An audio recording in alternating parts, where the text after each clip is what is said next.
Ukraine's unity, once solidified by Russia's invasion, is now beginning to fray. A controversial anti-corruption bill passed this week is igniting street protests across the country and raising red flags in Brussels and Washington. Critics say the law could undo years of hard-fought reform, undermine Ukraine's EU dreams, and push Kyiv closer to authoritarianism. So what exactly is Bill 12414?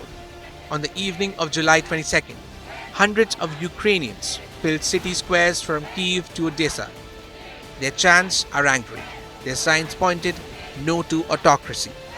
The bill gives Ukraine's Prosecutor General an appointee of President Volodymyr Zelensky oversight over the country's two main anti-corruption agencies, the National Anti-Corruption Bureau or Nabu and the Specialized Anti-Corruption Prosecutor's Office known as Sapo.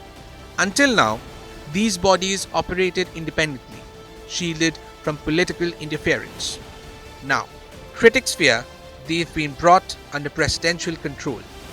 For many Ukrainians, this isn't just a legal technicality. It's a dangerous rollback in the middle of a war. And they're not alone in sounding the alarm.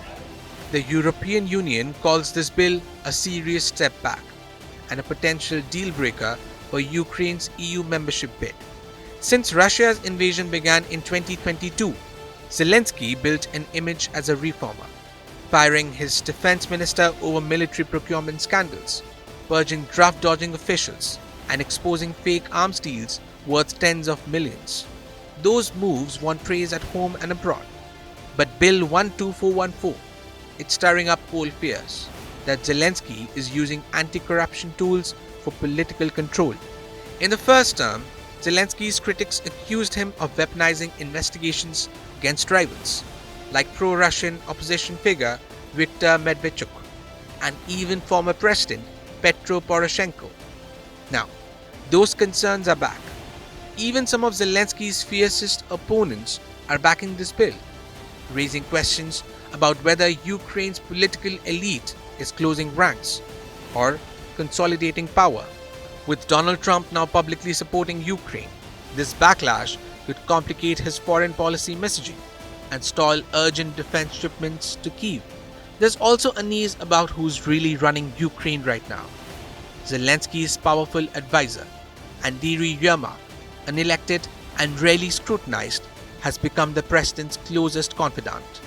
Meanwhile, journalists and whistleblowers say they're facing harassment and intimidation. For a country fighting for freedom on the battlefield, the fight for accountability at home is just as vital. Ukraine's greatest strength has been its unity, but in the struggle against corruption and authoritarianism, that unity may now be at risk from within. Bureau Report, India Today Global.